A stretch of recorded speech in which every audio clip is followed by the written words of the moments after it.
ഇന്നലെ നമ്മൾ റോമിൽ നിന്ന് നമുക്കൊരു അറിയിപ്പ് നമുക്ക് ലഭിച്ചിട്ടുണ്ട്. അത് പലരും അറിഞ്ഞു കാണും. അതായത് dicastery for the doctrine for the of the faith, DDF എന്ന് പറയും, dicastery for the doctrine of the faith.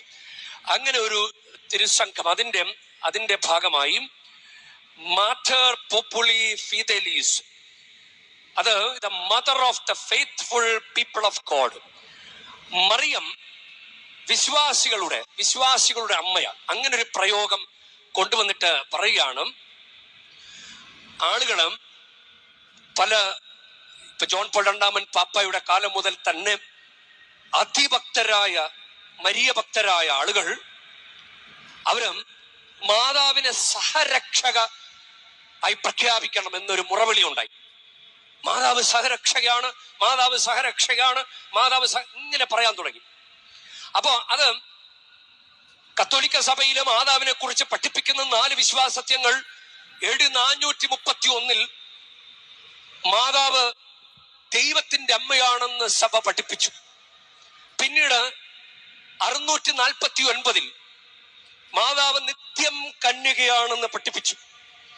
പിന്നെ 1854 മാതാവ് അമലോത്ഭവയാണെന്ന് പഠിപ്പിച്ചു. 1950 മാതാവ് സ്വർഗാരോപിതയാണെന്ന് പഠിപ്പിച്ചു. അപ്പം അത് 1950 നവംബർ 1 മുനിഫിച്ചെന്തിസിമുസ് ദേവൂസ് എന്ന ഡോക്യുമെന്റ് വഴി മാതാവ് സ്വർഗാരോപിതയാണെന്നുള്ള ആ സത്യം സഭയെ പഠിപ്പിച്ചത്. അതിന് 75 വർഷം പൂർത്തിയായി. അപ്പൊ അതിനോടനുബന്ധിച്ച് ഇങ്ങനെ സഭയില് ഇങ്ങനെയുള്ള പഠനം ഇങ്ങനെ നടന്നുകൊണ്ടിരിക്കുകയായിരുന്നു. അപ്പൊ ഫ്രാൻസിസ് പാപ്പായുടെ കാലഘട്ടത്തിൽ പറഞ്ഞു, മാതാവ് സഹരക്ഷകയല്ല. മാതാവ് സഹരക്ഷക എന്ന് പറഞ്ഞു കഴിഞ്ഞാൽ നമുക്കൊരു തെറ്റുപറ്റും. യേശു ഏകരക്ഷകൻ എന്ന ആ കാര്യത്തിന് തെറ്റുപറ്റും. അതുകൊണ്ട് മാതാവിന് ആവശ്യമില്ലാത്ത അവദാനങ്ങൾ ചാർത്തി കൊടുക്കരുത് എന്ന് ഇന്നലെ ലിയോ 14 പാപ്പ കത്തോലിക്ക സഭയോട് പറഞ്ഞു. പലരും അത് തെറ്റിദ്ധരിച്ചിട്ടുണ്ട്. അതുപോലെ തന്നെ മറ്റൊരു പ്രയോഗം, മാതാവ് സകല കൃപകളുടെയും മധ്യസ്ഥയാണ് എന്ന പ്രയോഗം. ഇങ്ങനെ മധ്യസ്ഥ എന്ന് പറയുമ്പോൾ ചിലപ്പോൾ തെറ്റിദ്ധരിക്കാൻ സാധ്യതയുണ്ട്. ഒരുപക്ഷെ നിങ്ങൾക്കറിയാവോ എന്നറിയില്ല, കത്തോലിക്ക സഭയില് ദൈവത്തിന് കൊടുക്കുന്നത് ആരാധനയാണ്, വർഷിപ്പ്.